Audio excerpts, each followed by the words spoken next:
തിരുവനന്തപുരം കോർപ്പറേഷനിലെ 47ാമത്തെ മേയറായി വി രാജേഷ് ചുമതലയേറ്റു.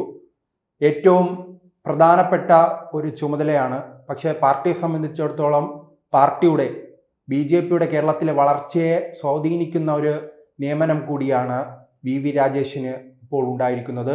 കാരണം ഇത് കഴിഞ്ഞ് 2-3 മാസങ്ങൾക്കകം തന്നെ നിയമസഭാ തെരഞ്ഞെടുപ്പ് വരുന്നുണ്ട്. നിയമസഭാ തെരഞ്ഞെടുപ്പിൽ ഈ കോർപ്പറേഷനുമായി ബന്ധപ്പെട്ട് നിൽക്കുന്ന 4 നിയമസഭാ മണ്ഡലങ്ങളും BJP ലക്ഷ്യമിടുന്നുണ്ട്. അതിലൊന്ന് നേമമാണ്.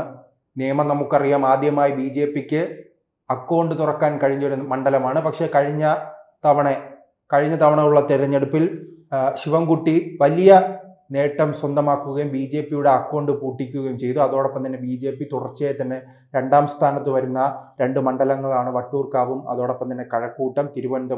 തിരുവനന്തപുരത്തേക്കാൾ BJPക്ക് വലിയ വിജയപ്രതീക്ഷ, പ്രത്യേകിച്ച് ലോക്സഭാ തെരഞ്ഞെടുപ്പുമായി നാം കണക്ക് പരിശോധിക്കുകയാണെങ്കിൽ വട്ടിയൂർക്കാവും അതോടൊപ്പം തന്നെ കഴക്കൂട്ടത്തും വലിയ മുന്നേറ്റം ഉണ്ടാക്കാൻ രാജീവ് ചന്ദ്രശേഖറിന് കഴിഞ്ഞു. രാജീവ് ചന്ദ്രശേഖറിന് കഴിഞ്ഞതുകൊണ്ട് തന്നെ ഇനി നിയമസഭയിലും അതിൻ്റെ ഒരു തുടർച്ച ഉണ്ടാകുമെന്ന് BJP പ്രതീക്ഷിക്കുന്നുണ്ട്. ഈ 4 മണ്ഡലങ്ങളിൽ ഒരു 2 മണ്ഡലങ്ങളിലെങ്കിലും BJPക്ക് ലഭിച്ചില്ലെങ്കിൽ അത് രാജീവ് ചന്ദ്രശേഖറിനെ സംബന്ധിച്ചിടത്തോളം വലിയ തിരിച്ചടിയാകും. അതോടൊപ്പം തന്നെ നമുക്കറിയാവുന്ന കാര്യമാണ്, വി രാജേഷുമായി ബന്ധപ്പെട്ട് വലിയ വിവാദങ്ങൾ ഉണ്ടായി. ആദ്യം ആ സ്ഥാനത്തേക്ക് പരിഗണിച്ചിരുന്നത് രാജീവിൻ്റെ നോമിനിയായി ശ്രീലേഖയായിരുന്നു. പക്ഷേ ശ്രീലേഖ അവസാന നിമിഷത്തിൽ മാറ്റി നിർത്തുന്ന ഒരു സാഹചര്യമുണ്ട്. എന്തായാലും തിരുവനന്തപുരം കോർപ്പറേഷൻ രാഷ്ട്രീയ ചരിത്രത്തിലെ ഏറ്റവും പ്രധാനപ്പെട്ട ഒരു കേന്ദ്രമായി മാറുകയാണ്.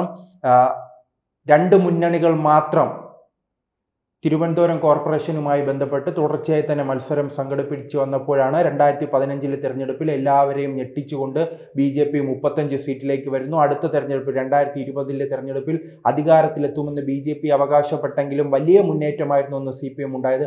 54 സീറ്റിലേക്ക് അവർ മുന്നേറുകയും പക്ഷേ അവരുടെ ഏറ്റവും അവസാന ഘട്ടത്തിൽ വിജയിച്ച ശേഷം 2015 മുതൽ 2020 വരെയുള്ള തെരഞ്ഞെടുപ്പ് കാലഘട്ടത്തിൽ ഭരണകാലഘട്ടത്തിൽ വെറും 43 സീറ്റുമായാണ് കമ്മ്യൂണിസ്റ്റ് പാർട്ടി ഭരിച്ചിരുന്നത്. പക്ഷെ അടുത്ത 5 വർഷത്തേക്ക് ഭരിക്കാനായി ജനങ്ങൾ നൽകിയത് 54 സീറ്റാണ്. പക്ഷെ 54 സീറ്റ് നേടിയിട്ടും ആര്യ രാജേന്ദ്രനെ ആ പദവിയിലേക്ക് കൊണ്ടുവന്നു. തുടക്കം തന്നെ പല വിവാദങ്ങളും ഉണ്ടായ പശ്ചാത്തലത്തിൽ അവർക്കൊരു മാറ്റം നടത്താമായിരുന്നു. ഒരു സീനിയറായ ഒരു വനിതയെ ആ ചുമതലയിലേക്ക് കൊണ്ടുവരാമായിരുന്നു വിവാദങ്ങളുടെ പശ്ചാത്തലത്തിൽ. പക്ഷെ അതിന് തയ്യാറാകാത്തത് കൊണ്ടാണ് ജനങ്ങൾ പൂർണ്ണമായി തന്നെ കമ്മ്യൂണിസ്റ്റ് പാർട്ടിയും LDF ഭരണത്തെയും തൂത്തെറിഞ്ഞിരിക്കുന്നത്. അത് BJPക്ക് കൃത്യമായി ഗുണം ചെയ്തു. അല്ലാത്ത പക്ഷം ഒരു കാലത്തും 45 വർഷമായി കമ്മ്യൂണിസ്റ്റ് പാർട്ടിയെ തകർക്കാൻ കഴിഞ്ഞില്ല. പിന്നീട് എന്തുകൊണ്ട് ഈ കാലഘട്ടത്തിൽ തകർത്തു എന്ന് ചോദിക്കുമ്പോഴാണ് ഒറ്റ ഉത്തരമേ ഉള്ളത്, ആര്യ രാജേന്ദ്രനാണ്. ആര്യ രാജേന്ദ്രനുമായി ബന്ധപ്പെട്ട് ഒന്നല്ല വിവാദങ്ങൾ. ഇപ്പോൾ നാം ഓരോ കോർപ്പറേഷനുകളും എടുത്തു നോക്കൂ. എവിടെയാണ് ഇത്രയും വിവാദങ്ങൾ ഉണ്ടാകുന്നത്? പിന്നീട് നാം വിവാദം കണ്ടത് തൃശ്ശൂർ കോർപ്പറേഷനാണ്. അത് അദ്ദേഹം ഒരു കോൺഗ്രസ് നേതാവായിരുന്നു, സ്വതന്ത്രനായി നിന്ന് മത്സരിക്കുന്നു. കമ്മ്യൂണിസ്റ്റ് പാർട്ടിക്ക് കേവല ഭൂരിപക്ഷം ഇല്ലാത്തത് കൊണ്ട് അദ്ദേഹത്തെ അവിടുത്തെ മേയറാക്കുന്നു. അദ്ദേഹം BJPക്ക് അനുകൂലമായി, സുരേഷ് ഗോപിക്ക് അനുകൂലമായി പ്രസ്താവനകൾ നടത്തുന്നു. അല്ലാതെ ഒരു കോർപ്പറേഷൻ പരിശോധിച്ചാൽ ഇത്രത്തോളം വിവാദങ്ങൾ ഉണ്ടായിട്ടില്ല. അപ്പോൾ വിവാദങ്ങൾ മാത്രമായി ചുരുങ്ങിയ തിരുവനന്തപുരം കോർപ്പറേഷനിൽ പരാജയമുണ്ടാകുമെന്ന്, അത് വലിയ തിരിച്ചടിയിലേക്ക് പോകുമെന്ന് കമ്മ്യൂണിസ്റ്റ് പാർട്ടിക്ക് കൃത്യമായി വിലയിരുത്താൻ കഴിഞ്ഞില്ല. അത് കഴിയാത്തത് കൊണ്ടാണ് ജനങ്ങൾ പഠിപ്പിച്ചതായിരുന്നു ഈ തെരഞ്ഞെടുപ്പിൽ നാം കണ്ടത്. ആര്യ രാജേന്ദ്രനെതിരെ ആദ്യം തന്നെ കോവിഡ് കാലത്ത് ആ സ്ത്രീക്കെതിരെ ആറ്റോൽ പൊങ്കാലയുമായി ബന്ധപ്പെട്ട വലിയ രീതിയിൽ അഴിമതി ആരോപണങ്ങൾ ഉണ്ടായി. നിയമനങ്ങളുമായി ബന്ധപ്പെട്ട അഴിമതി ആരോപണം ഉണ്ടായി. പിന്നീട് അഹങ്കാരത്തിന്റെ ധാർഷ്ട്യത്തിന്റെ മുഖമാണല്ലോ പാളയത്തെ ആ നടു റോഡിൽ കണ്ടത്. ഒരു KSRTC ബസ് തടഞ്ഞു നിർത്തുന്നു. MLA ആയ ഭർത്താവ് ബസ്സിലേക്ക് ചാടിക്കയറുന്നു. യാത്രക്കാരെ ഇറക്കിവിടാൻ ശ്രമം നടത്തുന്നു. അതിനിടയിൽ ഈ വനിതാ നേതാവ് മേയർ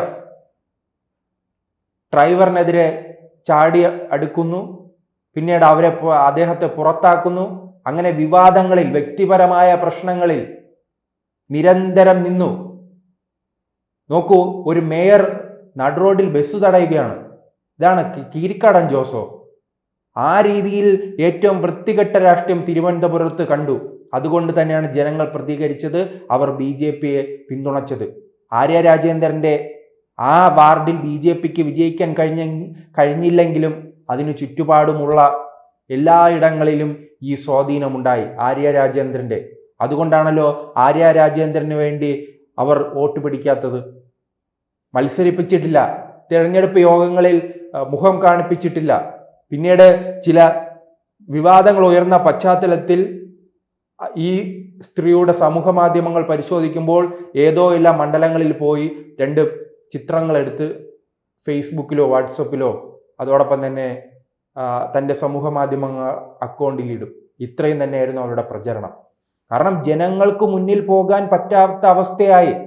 ചരിത്രത്തിൽ തന്നെ ഏറ്റവും പ്രായം കുറഞ്ഞ അഴിമതിക്കാരി എന്ന പേരും സ്വന്തമാക്കിയാണല്ലോ ആര്യ രാജേന്ദ്രൻ കോർപ്പറേഷന്റെ പടിയിറങ്ങിയത്. ആ പടിയിറങ്ങിയപ്പോൾ ഗുണം ചെയ്തത് BJPക്കാണ്. അത് കൃത്യമായി മുതലാക്കാൻ BJPക്ക് കഴിഞ്ഞു. BJPയെ സംബന്ധിച്ചിടത്തോളം ഈ അവസരം ലഭിച്ചിരിക്കുന്നു. അവർക്ക് ഇതിനു മുൻപ് 2 അവസരങ്ങൾ ലഭിച്ചിട്ടുണ്ട്. ഒന്ന് നിയമത്തെ അക്കൗണ്ട് തുറന്നപ്പോഴും പിന്നീട് തൃശ്ശൂരിൽ സുരേഷ് ഗോപി ജയിച്ചപ്പോഴും. പക്ഷെ ഈ 2 പരീക്ഷണങ്ങളും വിജയങ്ങളും വലിയ പരാജയം തന്നെയായിരുന്നു. അന്ന് രാജഗോപാൽ അവിടെ വിജയിച്ചു കയറിയ ശേഷം ആ മണ്ഡലത്തിൽ എന്താണ് സംഭവിച്ചത്? പരാജയമല്ലേ സംഭവിച്ചത്?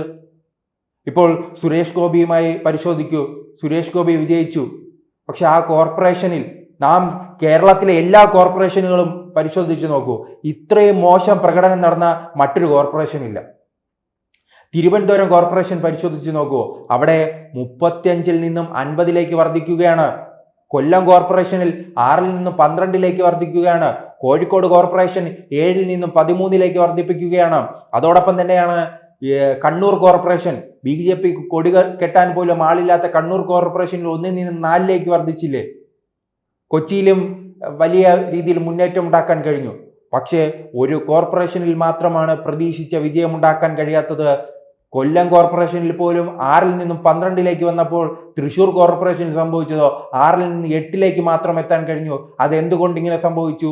ജനങ്ങൾ മടുത്തു. സുരേഷ് ഗോപി എന്ന നേതാവിനെ, ആ ധാർഷ്ട്യമുള്ള നേതാവിനെ, രാഷ്ട്രീയം അറിയാത്ത നേതാവിനെ, എല്ലാത്തിനെയും പുച്ഛത്തോടെ കാണുന്ന മാധ്യമപ്രവർത്തകർക്കെതിരെ കടിക്കാൻ നിൽക്കുന്ന, അവർക്കെതിരെ ഹാലളവുന്ന ഈ സുരേഷ് ഗോപിക്കെതിരെയുള്ള ഒരു ജനവിധിയായിരുന്നല്ലോ തൃശ്ശൂരിൽ ഉണ്ടായത്.